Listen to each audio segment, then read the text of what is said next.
Get ready to hear the truth about America on a show that's not immune to the facts with your host, Dan Bongino. Are we looking at the first black ops run for the presidency in U.S. history? What do I mean by that? Well, President Trump's going to speak this weekend at CPAC, and I can almost guarantee, take it to the bank, cash that check, spend the money, that President Trump's speech at CPAC will be censored. Now, will be live streamed on Rumble. Of course, you know I'm an investor there in Rumble. They will not censor it. We actually believe in free speech. But I can almost assure you that that speech on YouTube, Twitter, Facebook, and elsewhere, Instagram, all these other Soviet-style Pravda channels, will censor his speech. So what's going to happen if he decides to run in 2024? I've got some theories on that. Some good theories, because there are two tracks they can take. And neither one of them is a good one for the speech police. What? Hang tight. I got that. Got a lot more in the show. Today's show brought to you by ExpressVPN for peace of mind online. Get a VPN today. Go to expressvpn.com/Bongino. Welcome to the Dan Bongino Show. Let's get right to it. I've also got some. Listen, I love Friedman videos. I love them. So Ro Khanna, this liberal radical congressman, gave one of the worst interviews ever about minimum wage, basically saying he doesn't really care about small businesses. I've got some Milton Friedman, resurrecting the great Friedman from the grave to show you the real mechanics behind the disaster of minimum wage and why we do care about things like small businesses, because we're conservatives. It's liberals who don't care. Again, today's show brought to you by ExpressVPN. Hey, you don't have to give big tech websites access to your data. Why would you do that? I choose to protect my online activity by using ExpressVPN. You hear them at the beginning of every show. You ever wonder how free to access social media companies make all their money? Well, they sell you. Nothing's free. You're the commodity. They track your searches, video history, everything you click on, and they sell it. When you use ExpressVPN, you anonymize much of your online presence by hiding your IP address. Nice. That makes your activity difficult to trace and sell to advertisers. ExpressVPN encrypts 100% of your data to protect you from eavesdroppers on your network. And the ExpressVPN app really couldn't be any easier to use. You know, I'm not a tech genius. It's really simple. You just tap one button on your phone or computer and you are protected. Take back your online privacy today with the VPN I use and trust at expressvpn.com/Bongino. Go to my link. And what do you get? You get an extra 3 months of ExpressVPN service for free on a 1-year package. Again, that's expressvpn.com/Bongino, expressvpn.com/Bongino. Protect your data today. All right, producer Joe, let's go. Very excited. Whoa, what happened? I didn't hear anything. The bell didn't activate. You didn't hear anything. The Rush Limbaugh bell. It'll be from that. Wait. I got a backup plan. Wait, stand by. There you go. Good. Yes. Thank you, Kenny Bell. But the Rush Limbaugh bell will be the technical bell in honor of the great Rush Limbaugh. Thanks for the backup, dude. But yeah, man, it happens sometimes. Don't blame producer Joe. Sometimes there is a technical mix-up, but very rare given his excellence. All right, I'm excited about today's show because shockingly, it's a really big news day. I know it doesn't seem as much because we've got the ever-boring, atrocious Joe Biden in office, but there is a lot going on. But first, let's get to this story. I teased it in the beginning. President Trump is going to speak at CPAC this weekend up in Orlando. I will be there, giving a speech on Friday afternoon. I don't know the time. I think around 4 p.m., but, you know, it always depends on who speaks long and who speaks short. I've spoken at CPAC now. How many times, Paul? Like 5 or 6 times. And there's a little clock in front of you. They give you 8 to 10 minutes. And as Joe knows from having been at CPAC with me just about every year for the past 5 or 6 years, some speakers just don't care. The 8 minutes thing is up. There's a sign at the bottom. It says, like, get the hell off the stage right now, or we will bring out the guy like the Apollo Theater where they bring the hook out and grab you. And right, Joe, some people just don't care, which, what happens? That's your thing. 8 minutes, 10 minutes, 20 minutes, and who cares? They do their thing. So I don't know exactly when I'm going to be speaking, but I'm pretty sure it'll be Friday. President Trump is speaking on the weekend. Why does this matter? What does this have to do with anything? Well, folks, let me tell you something. I got a story in the show notes about it today, so check that out. Bongino.com/newsletter to access the show notes.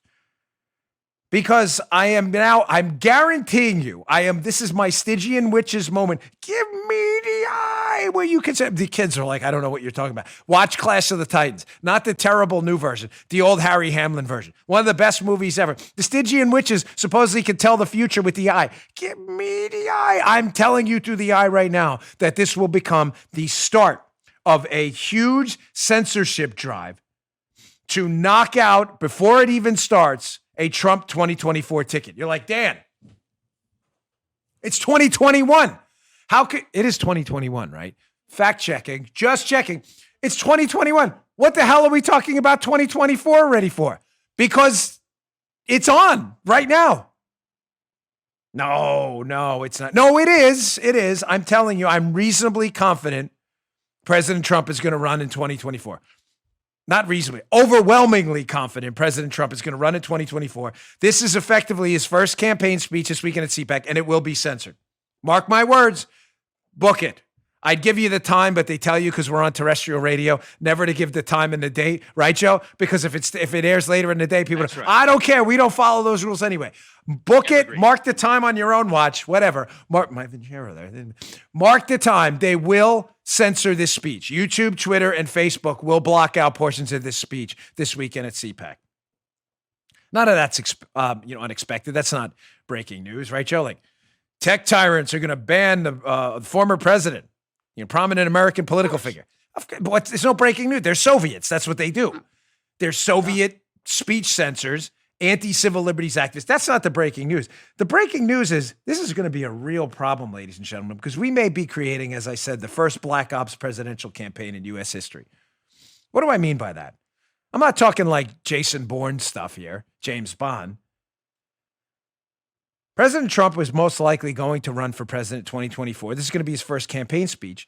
And what they are going to do is they are going to YouTube, Twitter, and Facebook, by banning these speeches, they are going to teach a generation of Americans unaccustomed with the breaking out of the tech tyrant's stranglehold on information. They are going to teach them how to find information through other channels. We'll call it the Black Ops presidential run. Do you like this? You like this theory? How are we doing with this theory so far? You like? We got a new crew here. And the Black Ops, what do you think? You like that? But Guy likes it. You get what I'm saying, folks? There are now us younger folks out there, and by younger, I mean a little younger than me. How old am I, Paula? 47?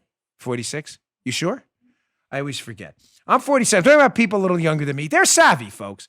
They know how to get information everywhere. Rumble, Parler, Gab, whatever it may be. Cloud Hub. They know how to find information on non-tech tyrant channels. Joe, as the ombudsman, you get what I'm saying here? They get it. But a lot of older folks, understandably, who grew up on television and terrestrial radio, it's no fault of their own. They didn't grow up on the tech. So the tech's a little less manageable for them, and it's hard to find this stuff.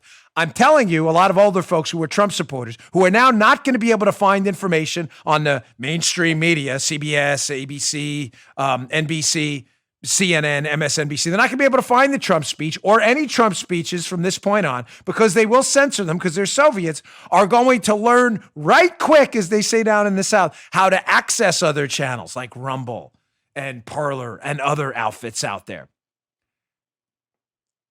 And we're going to create an entire generation of speakeasy presidential campaigns with people who have to engage in shibboleths and code words to get inside the door. Think about that. People are going to be at dinner parties and stuff with the CPAC speech. Did you see the Trump speech? And some older folks, maybe not as tech savvy, they said, no, I couldn't. I tried to watch it on online, and Facebook banned it. A lot of older folks are on Facebook, right? No, they banned it. And then someone's going to tell them, hey, shh, don't tell anyone. But there's this Rumble channel, rumble.com/whatever. And you can see this speech over there. Oh, how do I do that? And they're going to pick up their phone, right? And they're going to go, and they're going to show them right there how to do it. And it's going to create an entire generation of people who have circumvented the mainstream media blockade. Like the Chinese government, except private companies do it here. Chinese government doesn't allow open internet in China. In the United States, private companies do all the censoring for everyone. You are going to create a generation of people who know how to jump over the wall of censorship and figure it out. So, in the end, I know this is a terrible thing we're living through right now, the big tech tyranny. I get it. And we have to fight it with every single fiber of our souls and beings. I get it. I think in the end, the mainstream media is going to create an entirely parallel information ecosystem, which I've been talking about for a long time. And I think it starts this weekend as the political speech speakeasies and code words develop. What's that movie? Tom Cruise and Nicole Kidman, the Eyes Wide Shut. That was a dreadful movie. Remember, he wants to go to this party air quotes, and there's a password. What's the Fidelio? The password? No, that's the outside password. There's an inside password. There's going to be a password now. You're going to speak openly about the Trump speech this weekend. You're going to have to give like a password. The password is MAGA67. You're going to have to give a password to talk openly now with your friends about the Trump speech, and your friends are going to have to teach you how to access the Trump speech because we live in a Soviet China model economy, information economy, that is, where private companies do all the censoring and anti-civil liberties activism for the government that would love to do it itself. Now, I said to you in my tease this morning that there are two things could happen. Well, number one, the blackout will continue. YouTube, Facebook, Twitter will block all Trump speeches from this point on, or pieces of them. I'm telling you, they will do that. If they do that, so that's option one, what'll happen? I told you what'll just happen. I don't even think this is all a net negative. I think you will teach people to bypass the mainstream media information Pravda channels and work their way around it. So in the long run, we're more fortified. So I don't even think their blockade is that bad of a thing. I think it's bad they're doing it, but I don't think the results will be that terrible for us. Or option number two could happen. What's option number two? They fold. Why would they fold? Maybe saying to yourself, Dan, what's the incentive for left-wing, fake platforms like YouTube, Twitter, and Facebook who will ban Trump's speech this week? And what's the incentive? They're not really platforms. They're liberal publishers. That's what they are. That's just a fact. It's not open for argument. Liberals, if you want to argue with me during the show, you argue, scream at your radio all you want. You just don't know what you're talking about. I'm very sorry. Educate yourself a little bit. They're not platforms. They're publishers. Why would they fold? They hate Trump. They hate conservatives. We know that. That's obvious. Because they have to. Because these left-wing media outlets need clicks. And Joe, wouldn't you say that despite the liberal rage toward Donald Trump, they just can't quit the Trumpster? They just can't stop. They can't. Now, I always like to produce information to back up my assertions. You're saying, Dan, that eventually either they continue the blackout and they lose because we develop ways around the blackout and teach generations of Americans how to get around the Soviet media Pravda censorship machine. So that's number one. That'd be a good outcome. Terrible thing, but a good outcome. Or option number two is they completely fold and have to broadcast the Trump speeches anyway, which is likely too. After a while, they'll black out for a little while. Why? Here's an article by pointer.com, whatever that is. Oh, I forgot the screenshot thing. We'll get to that. Let me just get to that first. I'm sorry, because I don't want to go out of order. CPAC, by the way, in case you don't think Trump is still a huge draw, my own notes are I got to get a better system. I can't even read my own handwriting. I'm a doctor. I wish I thought like one. I'd be a quadrillionaire. CPAC this weekend. Here's a screenshot. What am I showing you this for? Joe, you notice something on CPAC? Once they announced Trump was coming in, Trump, nobody cares about Trump. That's a liberal. No, you can't. Trump, terror. Interesting that you can't even get into CPAC. Their premium silver package sold out. General tickets sold out. The only thing you get is a premium gold package right now, and even that's limited availability. So Trump, the liberals, nobody cares about Trump. We're all moving on. Are you really moving on? Because look at you're all sold out everywhere at CPAC. Here's that Pointer article I was talking. This is from July 17th of 2015 by a Kristen Hare. The Huffington Post is going to cover Trump as entertainment, not politics. Remember that? Remember when they tried that? That lasted, about a week at the Huffington Post? Why? Because they humiliated themselves and they know their liberal readers cannot possibly quit Donald Trump. Because why, Joe? It's revenue. It's clicks. For all the nonsense, the New York Slimes and the Washington Post, ABC, NBC, CBS, the Brian Stelters of the world, about how evil and awful Trump is, for all that nonsense, they profited handsomely, Armacost, off the Trump years. Oh. handsomely.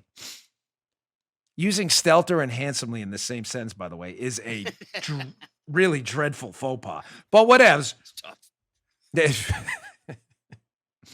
I was talking about you this weekend, by the way. I was at the Martin County Fair this weekend, which is really great. You know, my daughter, we had a blast. I love my daughter. Watching the smile on her face is amazing. And, you know, it's rough because I'm with my daughter. Luckily, I had people there, and people want to stop and take selfies and chat, which is cool. But my daughter's young, and she'll run away, which is like, hey, I got to check out, I got to keep an eye on everything. But so they were asking me about, you and how long you've been in the business, Joe. And I said, well, one of the things about Joe is he understands the business better than anyone. And one of the things on the show, we're on terrestrial radio now. So if there's more than 7 seconds of silence, a lot of these radio stations will kick to a best of because they assume there's a problem. So one of the things Joe does is I was telling this lady that if I'm silent to make a point, Joe will be in the background. Yeah. So some of you are like, why does Joe always make those sound effects? It's for a reason. It's so we don't kick to a best of on terrestrial radio. I just thought I'd bring that up. Yeah. They think it's a dead air and then it kicks to it, but we can't have that. So hence Joe's grunting sometimes. Now you know the inside baseball. Moving on though, because this is important.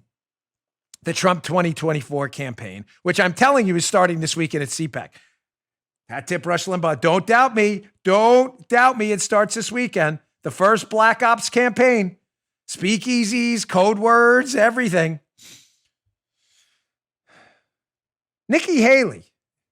What does that have to do with any of this? Here's an article. It was interesting. It'll be in the show notes. Again, please check it out. Bongino.com/newsletter. The newsletter is the show notes. Nikki Haley's gift to her 2024 contenders by Jeremy Beeman. Does commentary, Washington Examiner. Well, now that we know President Trump is going to run in 2024, or I shouldn't say we know, I'm relatively confident he's going to. I'd be stunned, candidly, if he did not. The gist of this article is Nikki Haley, who I just don't trust, folks, at all. I'm very sorry. Nikki Haley is what a Freudian slip. I was going to say licks her finger, and, which way is the wind is blowing? Well, Nikki Haley. Licks which way is the political wind? She changes her mind anytime on Trump. One day she loves Trump because someone told her there was a focus group poll for Trump that said he was down in the polls. The next day, or up in the polls, the next day she sees a poll where he's a little down. She doesn't like Trump. I don't like that. I don't like that, okay?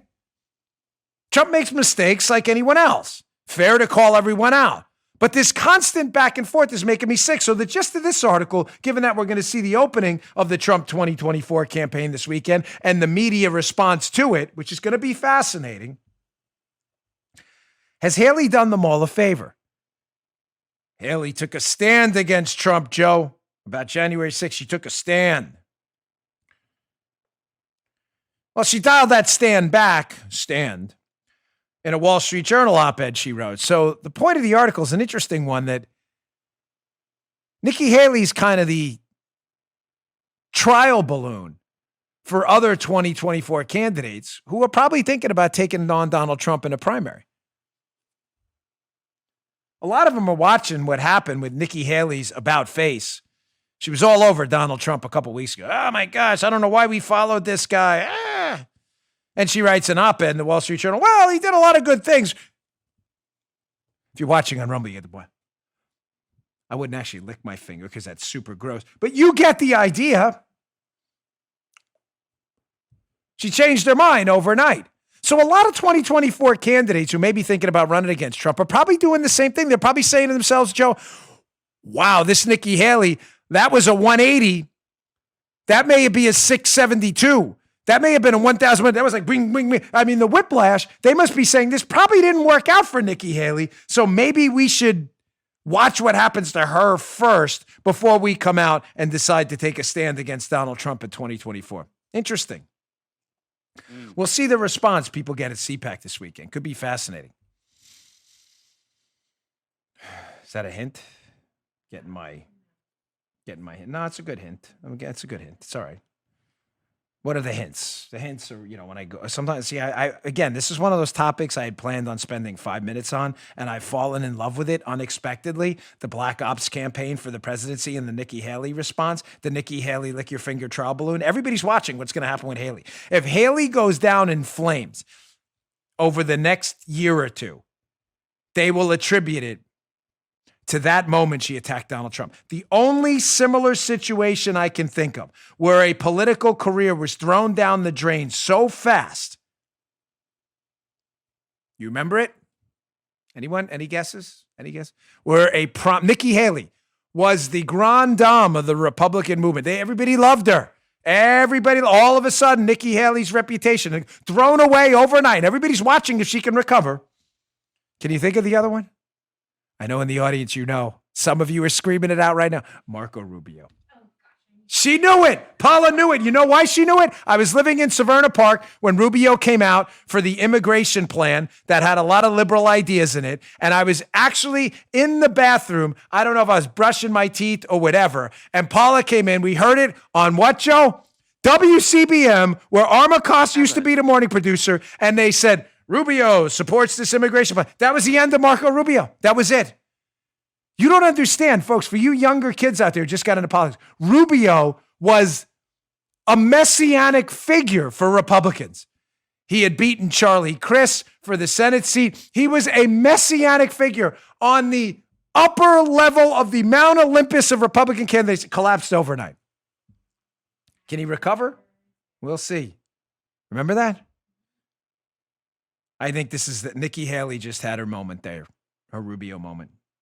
And everybody's watching. If she doesn't recover, Trump will have a clean path to 2024. No one will run against him because he'll realize the futility of it. All right, man, that may be the longest extension of a topic here. I'm not even done with that. I got another part here. So just quick, some news about media censorship, which is really, really bad. You're not going to want to miss that. Today's show also brought to you by my friends at Brick House. It says Brick House. Yes. Nutrition facts. Look at that. Why does that matter on the back? You see that? I got to spin a little slow. The wrists don't work like they used to. Brickhouse Nutrition. It says nutrition facts because this is not a supplement by the definition. This is this is actual whole fruits, fresh fruits and vegetables. Look at it. Ground up into a fine smelling, even better tasting powder. This is the wild berry flavor. Why? Because we all know fresh fruits and vegetables are great for our health. Life's about habits, right? We've been more focused than ever on our health. How do you plan to ensure your body's immune system is primed and ready to rock and roll? I'll tell you what I do. I take Field of Greens by Brickhouse Nutrition. I like both flavors. The wild berry's pretty good. I take it twice a day. It is loaded with antioxidants. Field of Greens is packed with 18 fresh fruits and vegetables, plus green tea, ginger, turmeric, and beets. It is an unbelievably powerful combination. Folks, every single credible doctor and nutritionist tells you to eat more fruits and vegetables, do they not? So why don't you do it? Because they're hard to prepare, right? What if we just ground them up, put them in a jar, you put a scoop in, and you had your fruits and veggies right there, complete with pre and probiotics. Field of Greens is not only good for you, it's good for the entire family, even the athletes and the kids in the house. Just put one scoop in a glass of water, stir. I put it sometimes in tomato juice, sometimes in green tea, throw it in a protein shake. Paula, what do you take? You take it in water, right? Paula drinks it in water. She likes water. How do you get this unbelievable product? Go today to brickhousenutrition.com/Dan. Get 15% off your first order with promo code Dan at checkout. Available in multiple flavors. It's delicious. brickhousenutrition.com/Dan. brickhousenutrition.com/Dan. Use promo code Dan today. Don't wait. Pick this stuff up. It's fantastic. All right. Thanks, Brickhouse. Hey, just a quick note before I get back to this topic. A lot of you have been emailing me, sending me social media messages, understandably, and I appreciate it, asking me about two things. I promise you, later in the week, I will get to both Parler and my health. It won't be, don't worry, I'm not going to wear you out with my stuff. I've been getting a lot of questions, and I think it's only fair, given that you've lived through a lot of this stuff with me, both with Parler and my issue, that I update you. And I've been just quiet on it because I don't want to make this show about me. It's about stuff that's going on. But I promise later in the week, I will have an update, and why it's taken so long to update you on that stuff will make a world of sense. It's just better to wait. Thank you for your patience on that. Okay, getting back to the show. Quickly, why am I bringing this up today? Again, the 2024 Black Ops campaign. Because look, Trump's first interview, the Epic Times, again, a story being in the show notes today by Zachary Steiber. YouTube takes down new Trump interview. Again, I'm not just making this stuff up. President Trump went on Newsmax to speak to the great Greg Kelly, who does a terrific job over there, and they censored the speech. Here's another one, by the way. Remember that Clubhouse thing? There's an app out there where you can have unfettered conversations, Joe, what we used to call free speech before the communists took the country over. Here's Judd Legum, known anti-free speech advocate, on his Twitter account. He's listening to this conversation. It's pretty clear to me the Clubhouse is successful in part because you say dumb stuff and it's harder to be held accountable for it. What he's really saying is, free speech is gone and I should be able to listen in on all your nonsense. That's what he's really saying. I'm telling you, this stuff is going to grow. This stuff is going to get worse. They are going to start banning all of his speeches, and they're going to create for us an entirely parallel economy, which through Parler and Rumble, I was very proud to be a part of. All right, moving on. So Ro Khanna was on CNN this weekend. Ro Khanna is a radical, far leftist, borderline communist, I would argue. Ro Khanna knows nothing about economics. Ro Khanna doesn't know much about much, which is perfect. That's why he got elected to Congress, where all the stupid people tend to aggregate. I've said often, and I've always wondered, how is it that the dumbest people in America all manage to make their way to one spot in Washington, D.C. and get elected? It's crazy. It's really bizarre. With very few exceptions, all the dopey people who couldn't succeed in the real world wind up making their way onto Capitol Hill. Just incredible. You would think by mistake they'd elect a smart person once in a while. No such luck, not on the Democrat side. So one of the dopey ones, Ro Khanna, was on, I think this is CNN, and he was asked about this new push by Joe Biden and his anti-economics, anti-science folks, push for a $15 hour minimum wage, which would promptly bankrupt a lot of small businesses in America. But Ro Khanna doesn't care. Ro Khanna's like, we don't really need those small businesses. No, it's exactly what he said. And watch how he couches it in some kind of like compassionate, emotion-based argument. We can get to that. I'm going to get to Friedman, a video by Milton Friedman after that. But I want you to pay attention to a couple things in this Ro Khanna soundbite here. Number one, Ro Khanna, radical leftist communist congressperson, pays nothing for small businesses, and yet is commenting on what other small businesses should pay their employees. He pays nothing. He's imposing a cost on you that doesn't affect him one bit. Second, notice how he uses emotion. Again, not reason. They do this, or I discussed this on Friday, how liberals do this in arguments about immigration all the time. They base their arguments on emotion, not fact or reason. Notice how he does it here. And he says what businesses should do, not what they can't do. That's an emotional argument. What businesses should do. Businesses should do a lot of things, but a lot of them can't because they don't have them. And then third, the knowledge problem. How Ro Khanna magically seems to understand the spreadsheets and budgets of every small business in America and what they have to spend on human capital, despite Ro Khanna knowing absolutely none of that. Pay attention to those three things in this cut. Check this out. Large businesses like Amazon and McDonald's, for example, can and perhaps should pay more. But I'm wondering, what is your plan for smaller businesses? How does this, in your view, affect mom and pop businesses who are just struggling to keep their doors open, keep workers on the payroll right now? Well, they shouldn't be doing it by paying people low wages. We don't want low-wage businesses. I think most successful small businesses can pay a fair wage. If you look at the minimum wage, it increased with worker productivity until 1968, and that relationship was severed. If workers were actually getting paid for the value they were creating, it would be up to $23. So I love small businesses. I'm all for it. But I don't want small businesses that are underpaying employees. It's fair for people to be making what they're producing. And I think $15 is very reasonable in this country. You catch it? Did you catch all the Democrat economic fallacies all in one segment? That's why I use this. Number one, Ro Khanna pays nothing. Ro Khanna is a buffoon, which is almost if you're a Democrat congressman, I'm like saying, I don't even have to add that. Like, of course you're a buffoon. You got elected to Congress as a Democrat. He pays nothing. Zero. You do in your business. But Ro Khanna, who is an incompetent economic buffoon in Congress, apparently knows. He knows about your business, and he wants to impose conditions on you and your free, open association relationship with your employees because he apparently knows better. Fascinating. How Ro Khanna pays zero, you will have to pay a lot, and yet Ro Khanna is on TV talking about conditions he wants to impose upon you. Very interesting. Call that the other party payer problem. Democrats love that, imposing conditions on others that they don't have to meet themselves. The second part, notice what he says about businesses. They should be paying. Yeah, businesses should be doing a lot of things, but some businesses are constrained, Joe. Businesses are constrained because sometimes their sales and their expectations of what they should be doing don't meet those expectations, and therefore they become constrained. That's probably a condition imposed upon 99% of small businesses who aren't unlimited in their budgets. Unlimited business budgets only exist in Ro Khanna's economic world. In the real world, businesses are constrained. Sales are limited, customers stop coming in, product lines fail all the time. In those constrained environments, businesses have to save funds. They can't pay people unlimited amounts of money if those people aren't producing the requisite amount of sales and numbers to provide the capital where they can pay them. But Ro Khanna doesn't know that. He's just spouting over the mouth. Third, the knowledge problem.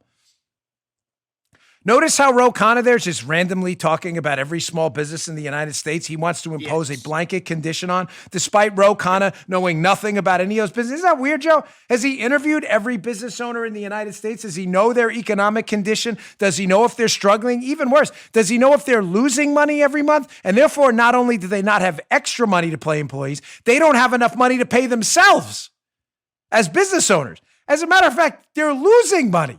But many of them. But Ro Khanna doesn't know that. He just talks about every business in the United States like he knows them. It reminds me of that time, Paul. Remember we were at Politicon and we ran into that complete buffoon, Malcolm Nance? There was a shuttle going back and forth in this political van. Unfortunately, I didn't know who this guy was. He's some liberal lunatic. He was sitting next to us on this van and just spouting off about how he knew every black voter in America, what they were thinking or something like that. And I challenged him on his blanket statements. I'm like, you've interviewed every black voter? The knowledge problem. Liberals, they think they know what everybody's saying all the time. It's obviously ridiculous.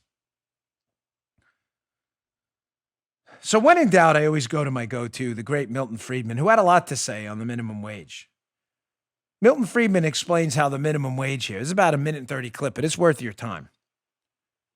How the minimum wage not only doesn't help people at the bottom wage of the wage scale, but actually harms them. Because if businesses don't have the money, because they don't have the sales to justify paying people a higher wage, then what do those businesses do? Here's a shocker for the liberals listening, like Ro Khanna.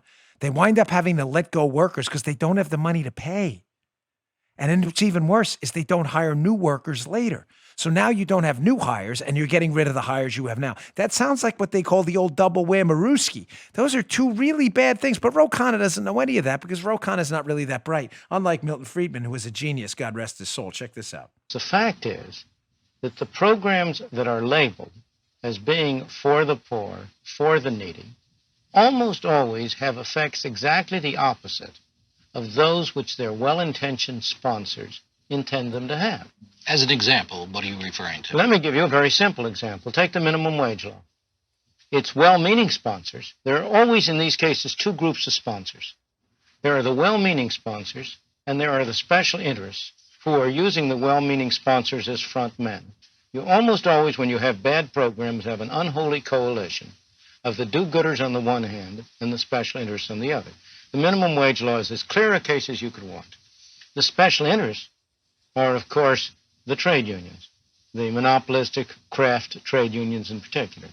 The do-gooders believe that by passing a law saying that nobody shall get less than $2 an hour or $2.50 an hour or whatever the minimum wage is, you are helping poor people who need the money. You are doing nothing of the kind. What you are doing is to assure that people whose skills are not sufficient to justify that kind of a wage will be unemployed. It is no accident that the teenage unemployment rate, the unemployment rate among teenagers in this country, is over twice as high as the overall unemployment rate. It's no accident that that was not always the case until the 1950s, when the minimum wage rate was raised very drastically, very quickly. You know, folks, on a very serious note, I don't mean to sound somber. This is not one of those sad, melancholy segments. When I started studying and reading Friedman's words and Thomas Sowell's words and Schumpeter and other great economists, Hayek, The Road to Serfdom, classic books. You know, it changed my life. I remember reading something somewhere. I hate quotes, as you know, but once in a while they're illuminating. I read somewhere once that there are two kinds of people that see the world differently: the super rich and the super political. The super rich people, they see the world differently because nothing has value, because nothing, whatever they want, they can have. They don't value it like you. I always wanted a Dodge Viper. And you know, it's interesting. Now that I can afford one, I don't want it anymore because I don't know. I just valued it more when I couldn't, like, I knew it was that thing you just couldn't, you know, like the Ren and Stimpy, don't push the red button and you can push the red and you're disappointed. Like when I wanted it so bad because I think I couldn't have it. It's kind of like that girlfriend you had when you were 18. You know, you don't really treat her that great, whatever. She dumps you, and then all of a sudden you're like crying. Oh my gosh. Oh, Tanya, take me back. I never dated a Tanya. I'm just pulling that name out of my. Would it take me back, right?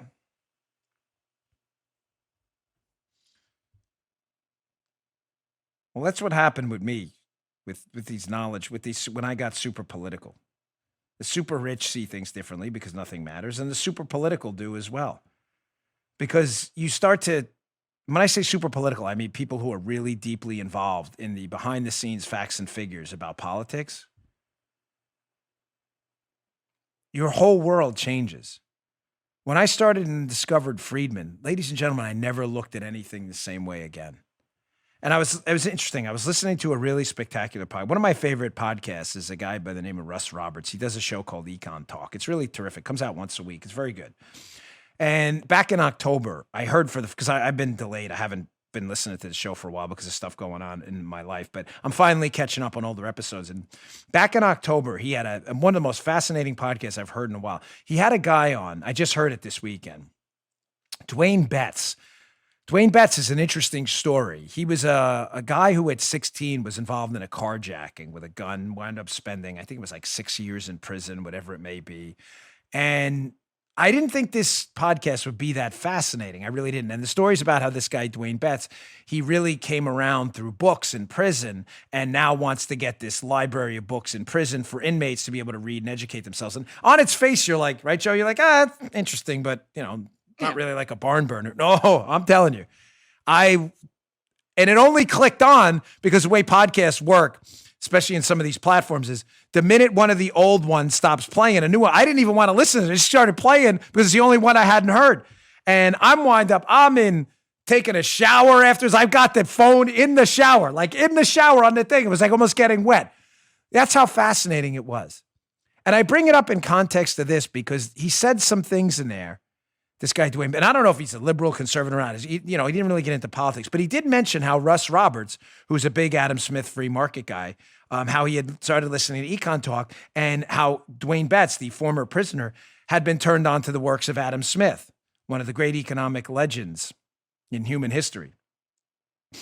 And you could hear in Betts' voice how his life changed when he's hearing that. Folks, you start listening to Friedman and Thomas Sowell and others, watch some of their videos out there, read some of their books, and I'm telling you, you're going to see everything totally differently. You're going to realize these liberals have been lying to you. Everything they've been telling you is a lie. I know that sounds harsh, and I know some Democrats who listen to my show who are on the fence. I ran into a guy again at the fair this week, and he came up to me. He said, "Hey, can I take a selfie?" I said, "Yeah, sure." We're taking a picture. I just moved down here from Manhattan, and I said to him, "It must be nice getting," true story, "must be nice getting away from those liberals." Kid you not. You know what the guy said to me? "I am one." I looked at him and said, "Why do you listen to my show?" He said, "I just think you're interesting." You know who you are. It's nice to me. I said, "Well, I'm honored you listen to my show." I meant it, Joe. I'm like, "I'm honored you listen to my show. Thank you." I'm talking to guys like that. How do you listen to what Friedman just said? One of the great explainers of common sense economics in the history of sentient human beings. How do you listen to that and argue with it? Change your life forever. All right, let me get to my next sponsor. Then I want to get to another story that really should shock you in a way, in a bad way. I'm sorry, but we got to wake ourselves up out of the doldrums. Some of us are still in that. We lost. I'm done. There's no done. Everybody's got to dust off, get up. 2024 is around the corner. But it's a story about justice being dead in this country. It should really scare you. Today's show brought to you by our friends at Patriot Mobile. Just like I'm taking on Facebook, Twitter, and YouTube, Patriot Mobile is taking on the mobile provider Swamp. And they have great news to share. Patriot Mobile just expanded their coverage, which will make it easier for even more Americans to dump the big name carriers who charge way too much and then donate the money to leftists. I am proud to partner with Patriot Mobile because they never send a penny to the left. They're America's only Christian conservative wireless provider. Plus, you can switch with confidence because they use the same network as the larger providers, but charge much less. Switching is easy. Keep your phone number, bring your own phone, or buy a new one. Build your own bundle with multi-line discounts and save even more. Just go to patriotmobile.com/Dan or use a U.S.-based customer service team at 972-PATRIOT. That's 972-PATRIOT. Veterans and first responders save even more because we love you. This month, get free Premier Activation where they set up the phone for you and a special gift. Go today. Don't wait. Use the offer code DAN, D-A-N. PatriotMobile.com/Dan, offer code Dan, PatriotMobile.com/Dan, or 972-PATRIOT. Call today, save money, get excellent service, PatriotMobile.com/Dan. All right.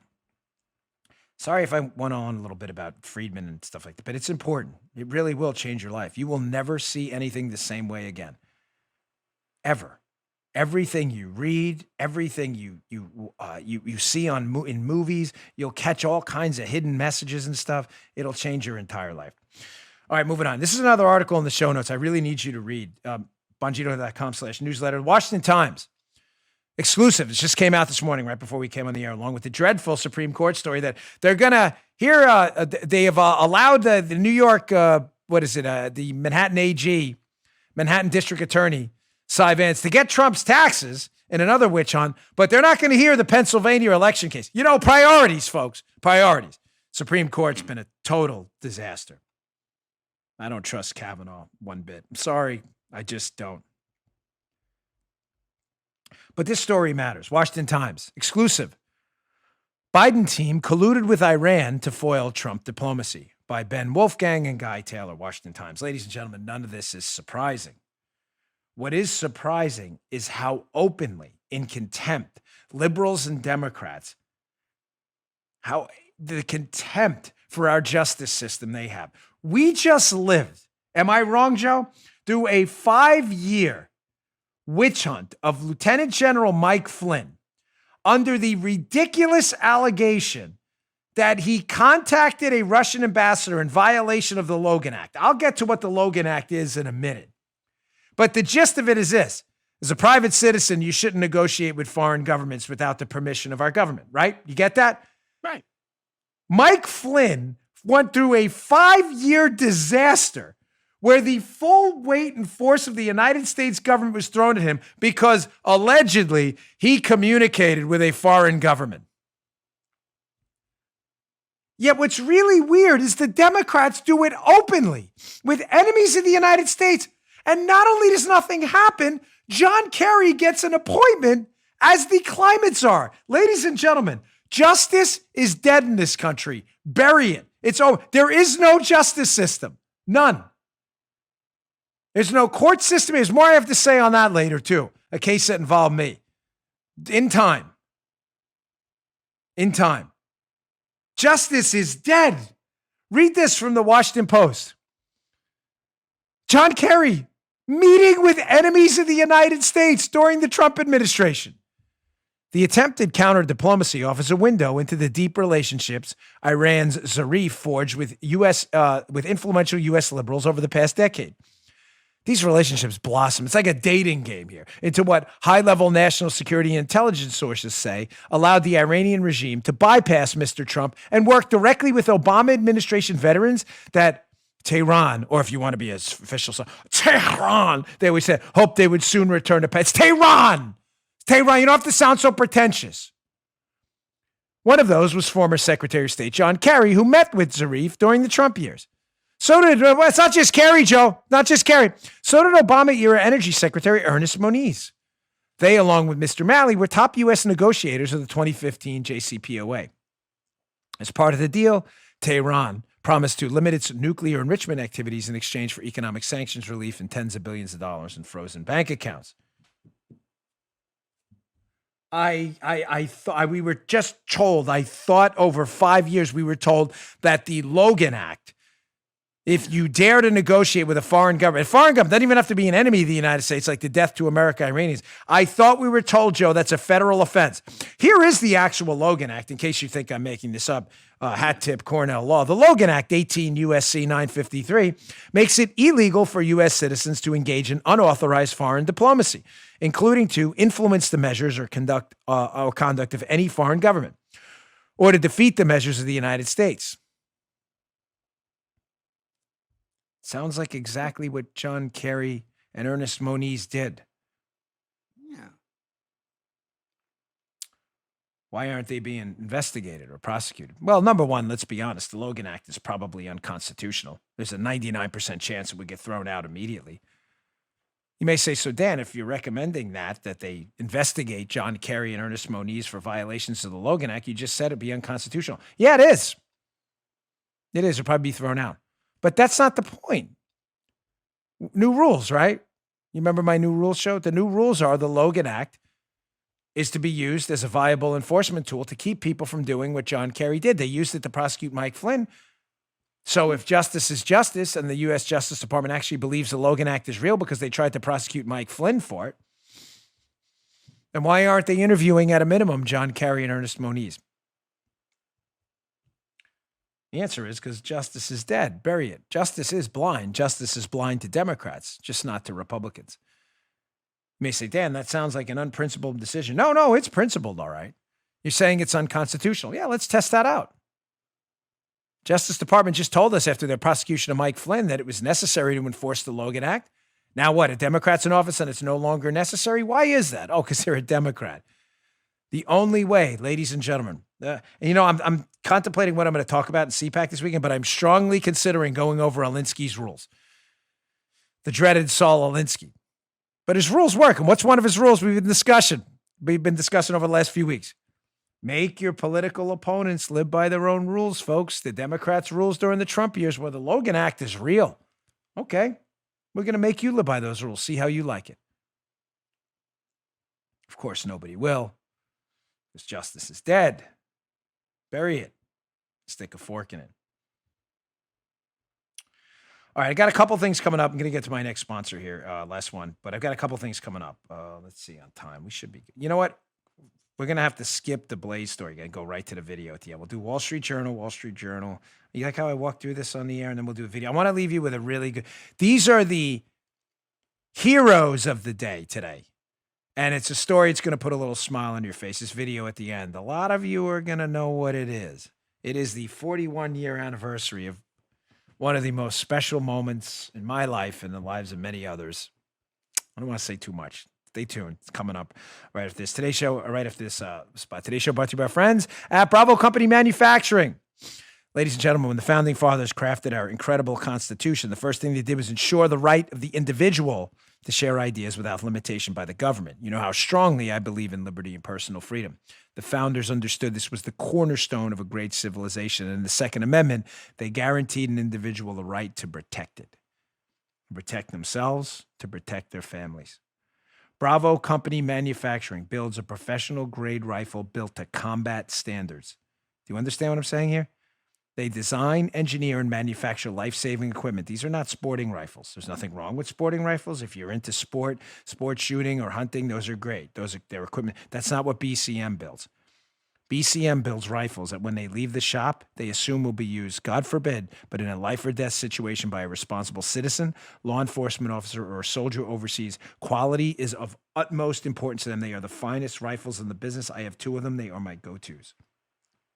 Every component of a BCM rifle is hand-assembled here in America and Heartland, Wisconsin to a life-saving standard. Again, these aren't sporting rifles. This is life-saving equipment. Folks, to learn more about these incredible rifles, on point every single time, reliable, life-saving equipment built to top level, the highest standards. How do I get one of these? Well, I have a couple, sir. You need to go get them. Go to Bravo Company MFG, like MaryFrankGeorge.com, BravoCompanyMFG.com. Discover more about their products, special offers, and upcoming news. That's Bravo Company MFG.com. You can also check out their YouTube channel, youtube.com/Bravo Company USA. Check them out. These rifles are top notch. I can personally vouch for them. On point every single time.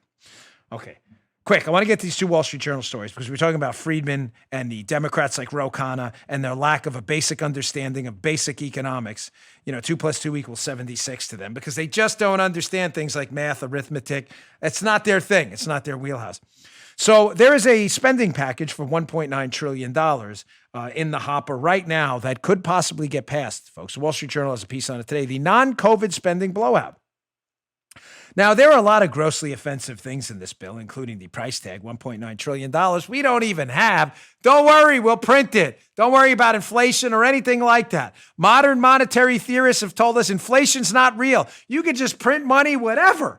If you did it, it'd be called counterfeiting. When the government does it, they call it quantitative easing in modern monetary theory. Ha!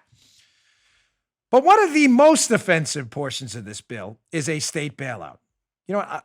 I'm going to read these pieces from the piece in a second, but you know what? No. We're not doing that. I moved to Florida to get away from spendthrifts in New York and Maryland. I'm not interested. I love my family in Florida, in New York. I love my friends up in Maryland. You're all great. There's a lot of great conservatives up there, but they have a government in these states that has spent their citizens' money within the states that they don't have. They have taxed them into oblivion. I'm not paying your bills. I'm not interested. The answer is a big fat no. I'm not interested in a state bailout, ever. No. This is what's in the bill. Wall Street Journal, quote, start with the $350 billion for state and local governments in cities and counties, even as state revenues have largely recovered since the spring. Democrats also changed the funding formula to ensure most of the dollars go to blue states that imposed strict economic lockdowns. No, folks. No. Big no. I'm not doing it. I'm not doing it.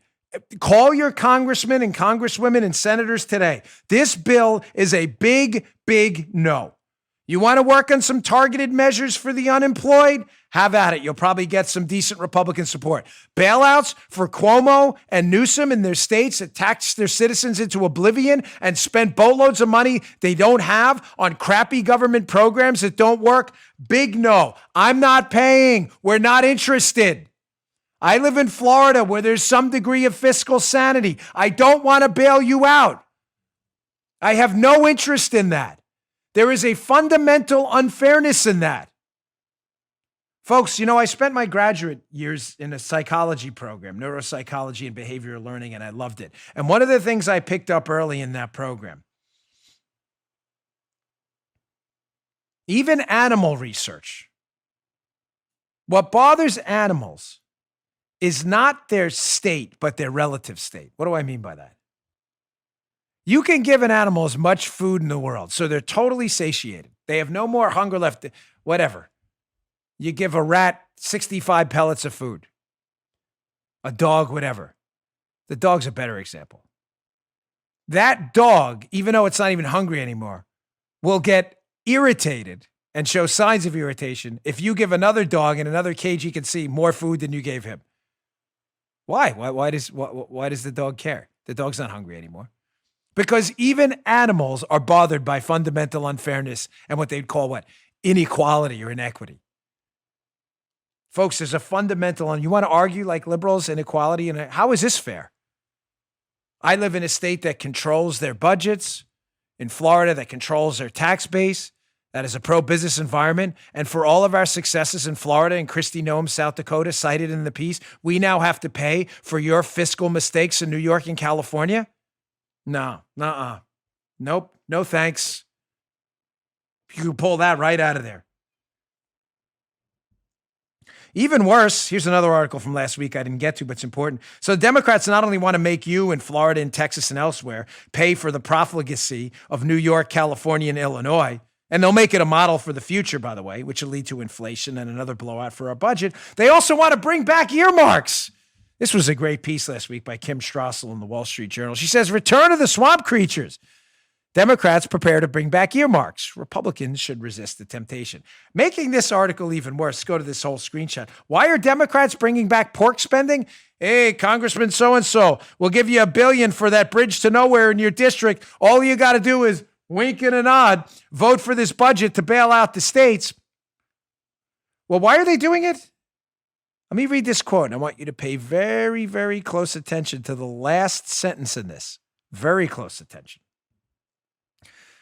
Well, because Democrats are choosing power. According to reports, Ms. DeLauro and Senate Appropriations Chairman Patrick Leahy, Democrats, will announce that earmarks are welcome in the annual spending. Pork is back. Pork is back, folks.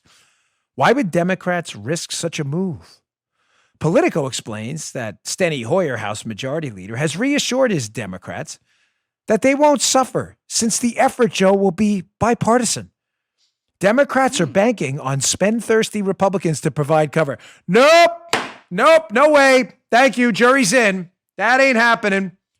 Folks, on the phone today, again, number one topic for your congressman or senator, we're not doing that $1.9 trillion bailout bill to bail out the profligate states. We're not doing that, number one. And the second thing you have to bring up, hey, I hear you guys are bringing back earmarks because the Democrats are telling their caucus that some Republicans are down for the earmarks too. No, we're not.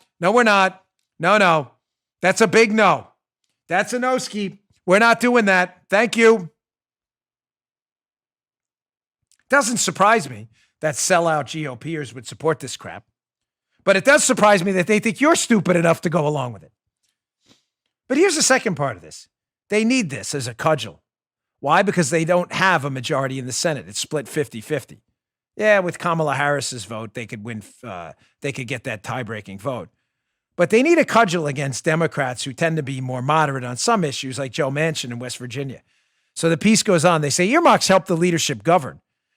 People who don't listen to leadership don't get the earmarks. And people who do. So next time West Virginia Democrat Joe Manchin is the one vote standing in the way against a radical legislative proposal, Chucky Schumer will have the means to threaten or entice him into submission. They call him Mr. Schumer. I added the Chucky. That's what they're doing. And of course, sellout Republicans who love to spend your money will go along. OPM, folks. You know what OPM is? Some of you federal employees are like, the Office of Personnel Management. No. OPM. You know what OPM? Other people's money. Everybody loves spending OPM, don't they? Everyone. It's not yours. Republicans are more than happy to spend other people's money on pork in their districts. Don't want it. I'll be letting my congressman know too. All right, let's end with this video today. You know, we've been trying to, the times are dour right now, and everybody's a little melancholy. I've seen it. Candidly, folks, I've seen it in the numbers. Everybody's down across the board. Fox, Ben Shapiro, our show a little bit, others. I get it. You know, people are frustrated, but it's time to dust off and get back in the mix. We have to. So I've been trying to leave you with some cool stories at the end of the show we can all feel pretty solid about. Well, today is the 41-year anniversary of what? The Miracle on Ice. I'm getting goosebumps. Just it is my all-time, not favorite, it may be my all-time favorite story ever. What was the Miracle on Ice? In 1980, the U.S. was in a similar place, folks. We were coming out of the stagflation era. People were, Joe, you can vouch for this, right? I mean, I was young, very young. I was but young. Yeah. You remember 19. I mean, it was just the malaise era. We were wondering if the country's best days were behind us. You had the growing Soviet threat. It just was a rough time. Stagflation, inflation, plus high unemployment. The Phillips curve broke down. Jimmy Carter's disastrous presidency was ending. The United States really needed that moment. And in the 1980 Olympics, the United States hockey team provided it. Just to provide context, what an upset this victory over the Soviet Union was in that hockey game. There were 12 teams seeded in that 1980 U.S. Olympics. You know what the United States, who wound up winning the gold medal, was seeded? What, Joe? 2, 3? 7. 7th out of 12. For liberals, that's the bottom half. I know math is not your strong suit. They had also played the vaunted Soviet Empire hockey team, which had slayed in the U.S. Olympics since the 60s. They had played them in a scrimmage game in Madison Square Garden earlier, before the Olympic hockey tournament kicked off, and got smoked 10-3, and were never even in the game ever. One more thing. The Soviet beast, that hockey team was just beastly good in 1980. Outscored in that Olympics their opponents 51-11. And a bunch of college kids took them down in 1980. Here are the final minutes. And this is one of those moments that really, if this doesn't give you goosebumps, nothing will. probably the greatest sports upset in the history of sports in 1980 when we needed it most, showing you the U.S. will always come back once we hit the trough. There's always a mountain peak right ahead. Check this out. Legonov gets checked by Ramsey. McClanahan is there. The puck is still loose. 11 seconds. You've got 10 seconds. The countdown going on right now. Morrow up to Schultz. 5 seconds left in the game. Do you believe in miracles? Yes! Unbelievable.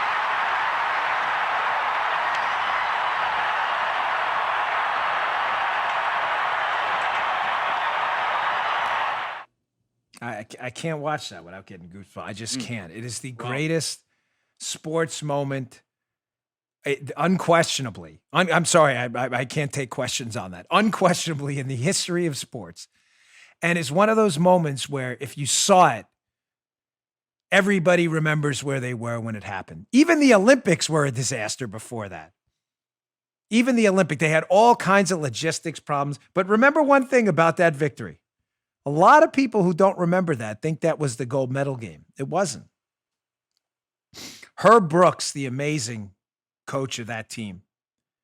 Herb Brooks was a motivator, one of the finest motivators we've ever seen in the coaching realm. There was another game for the gold medal after that. And the day after that, 500-1 upset victory over the Soviet Empire in that hockey game?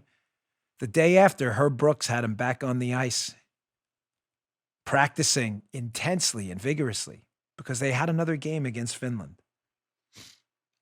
And Herb Brooks said his famous line. I'm going to read it to you. It's 3 sentences. It speaks well about the United States, too.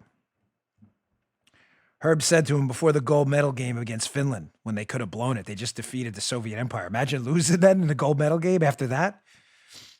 He looked them all in the eye and he said, "You were born to be a player. You were meant to be here.